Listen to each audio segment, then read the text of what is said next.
Hello and welcome to another edition of Paranormal Activity and Mysterious Stories. Let me give you a preview of what I got coming up in this video. The first is a video of a bunch of orbs that were taken by a family in Washington. Actually, I'm not too sure if these are UFOs or what's going on in this video.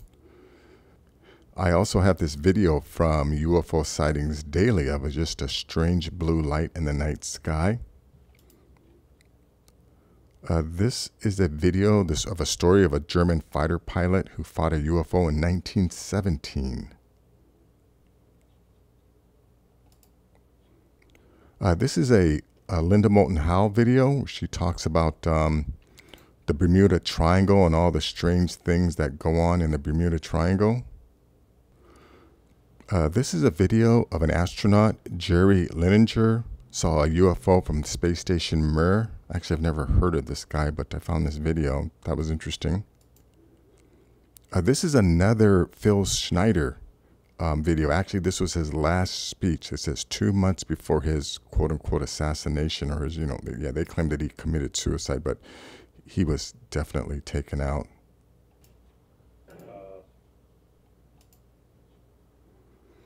Also have this Reddit video of these strange lights in the sky. You can see this. Well, I'll watch this on full screen so we can see the whole thing.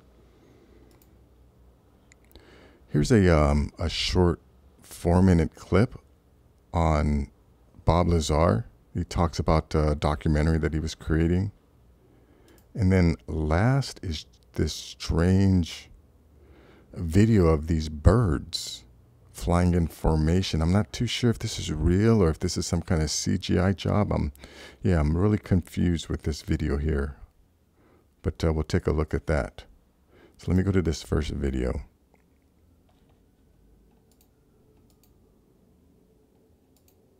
So this is hundreds of orbs at super speed recorded by family in Washington, District of Columbia. Let me go full.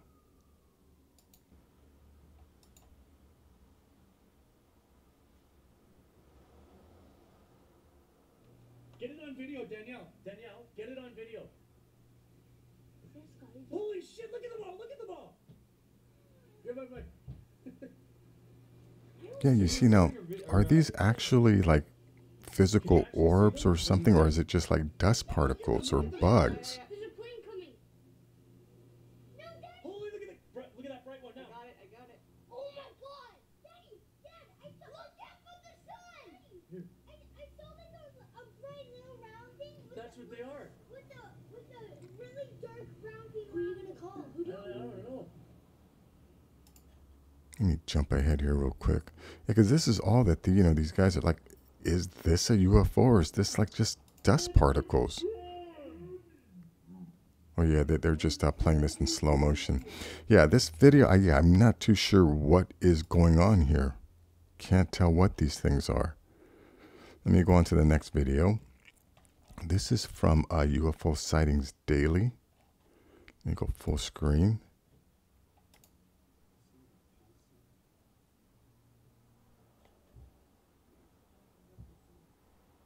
It's so weird because you don't see that lights, that beam that comes out of it.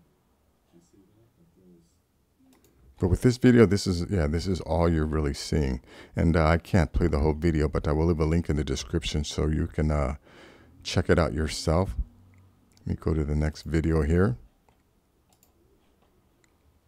Yeah, now like I said, this video is about a German fighter who encountered a UFO in 1917. Which is why I say these UFOs that we encountered, I don't think they're all visiting from other planets. I think we share the planet with several highly advanced species, and they most likely pilot the crafts that we see.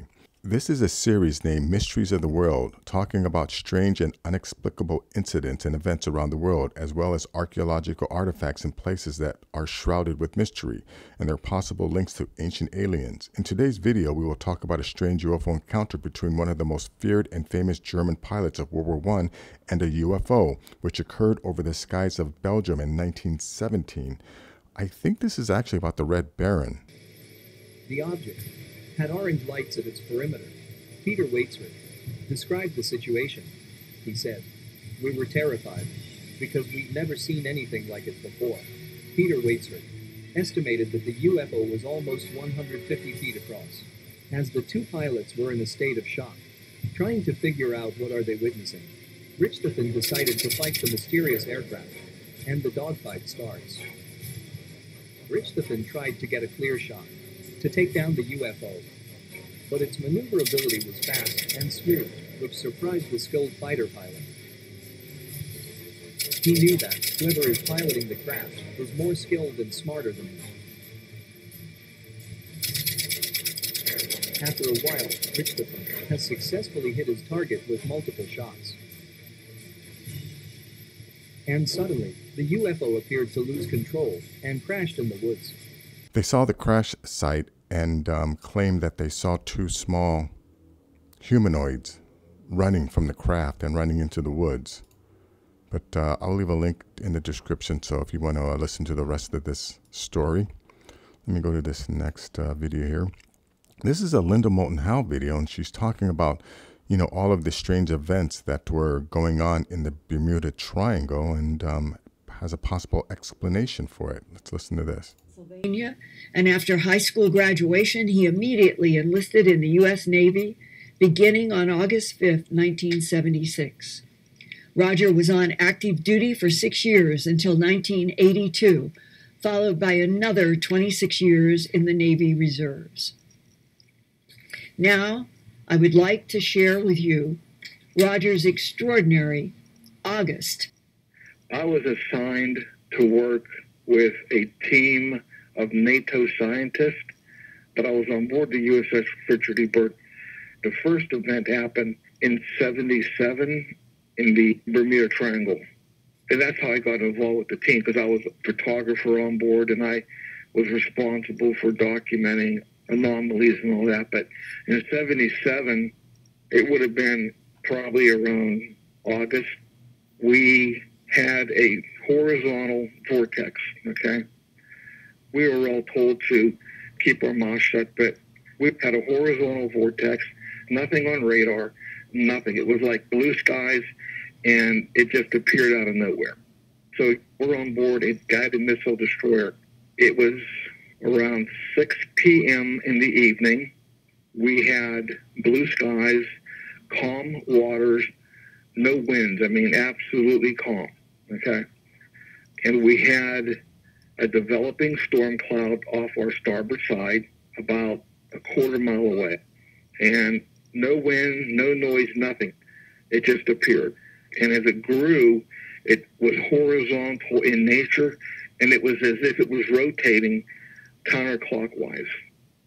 It would be a mirror image of a tornado. The whole structure was like a tornado, hurricane combination, because it had the purple clouds in it, it had black clouds, and it was rotating counterclockwise. And the closer we got to it, we noticed its height was probably, oh my gosh, easily 400 feet, 500 feet, maybe 1,000. It was big, okay? If you were to go in an airplane above a tornado and you look down inside the tornado, that's what we were looking at, looking inside the eye of the tornado. Do you mean that if you took the classic tornado that is photographed and then you turned it down on its side on the water so that you and the scientists are looking through the top of the tornado down to the bottom of its funnel? Right, correct. Yeah, can you imagine that? Seeing a vortex like that open up in the middle of the ocean? And, you know, could that be one of the explanations of why so many planes and ships go missing in the Bermuda Triangle? But anyways, this guy ends up talking about how after this thing left, a ship was left. This brand new yacht was left, and they were ordered to blow it up after they found out the name and that it had disappeared, and some time ago. I don't remember what the exact day. I think it was like the 1950s or something. But they ended up blowing up this boat, a brand new yacht that just appeared out of nowhere. But anyways, let me go on to the next story here. This is Jerry Lininger. Apparently he was a astronaut on the space station, and he talks about seeing some strange UFOs. But, I saw stuff where Call my crewmates over, Stroetta, you know, what the heck is that? And we'd look, and sometimes it was metallic, and it was, you know, looked like a spoon, if you will, off in the distance. And the problem in space, good luck figuring out if it's a really small object close by, something that floated out of the airlock like a spoon, or is it something 100,000 miles away that's the size of a big spacecraft? And it's very hard to distinguish that. Usually it was, you know, something you kind of explained, probably an ice chunk off the external tank or something like that. But you'd see things, as you're saying, Nicole, that, you know, you go, wow, that's cool. I don't know what that was exactly, but it's not a satellite because it's, you know, doing something different, and it's pretty cool to see something like that. Yeah, so this guy definitely saw UFOs. That's pretty obvious, you know, based on his explanation there. And when I say UFO, I don't mean just anything unidentified. He knew that what he was looking at, like he says, was not man-made, but it was something that was being maneuvered, operated, and controlled by some other entities. But anyways, let me go on to this video here. This is Phil Schneider's last speech. I also posted a video, or one of his videos, on my video yesterday. It was a different video, but yeah, this guy talks about building underground or deep underground military bases and encountering a 7-foot tall alien that ended up firing some kind of laser beam at him, and it chopped off his fingers, and I think it also hit him in the chest, ripped open his chest, and he was saved by some soldiers. But yeah, he gets into a lot of top secret information that since his death has actually come to pass. A lot of the things that he talked about, you know, people were saying, oh, he's crazy, but it ended up being real. One of the things that he talks about, you know, was were the superhighways that these alien crafts use to travel from galaxies. And actually, our military, you know, our government is also aware of these superhighways.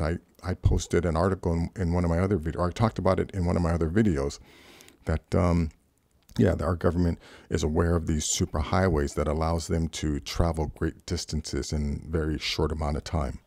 But I'll leave a link to this video in the description so you can check it out.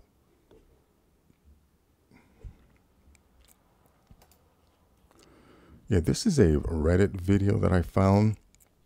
Now, you know, thankfully he ends up, you know, he films good, but then he flips over to trying to film it sideways. I don't know what happens, why he flips the camera.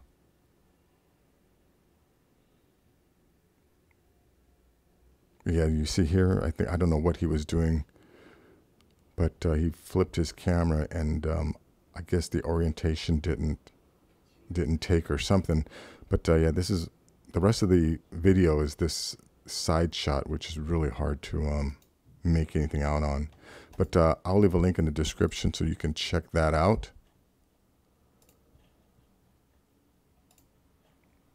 Yeah, this is a 42-minute documentary on Amazon Prime that Bob Lazar created in 1992 that goes into more detail on his experience at S4.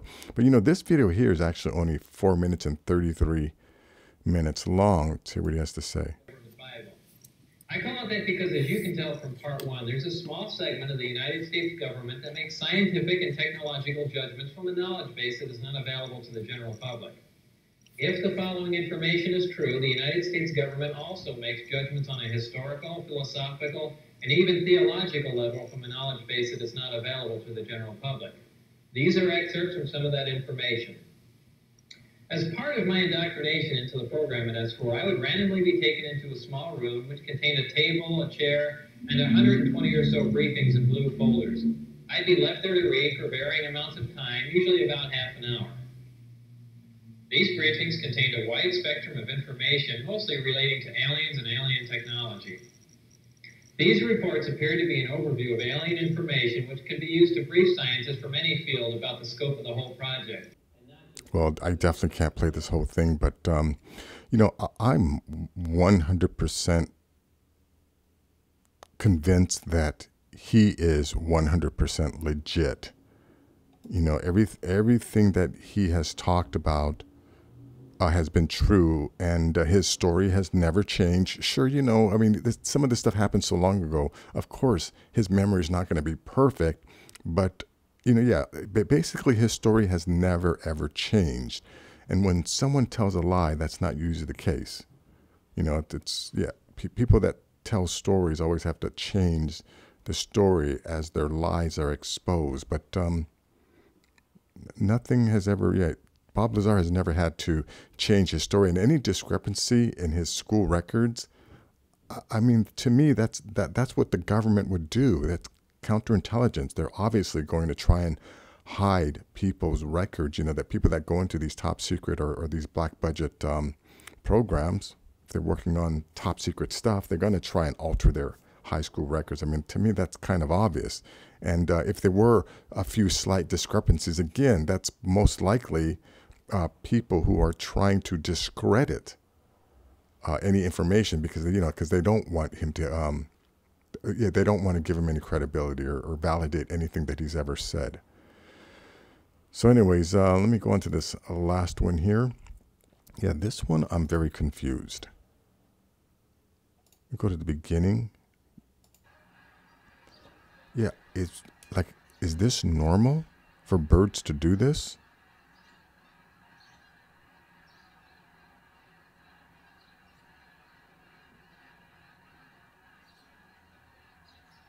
Or is this some kind of editing job? I'm trying to follow some of these birds to see if any patterns repeat, but it's hard to tell.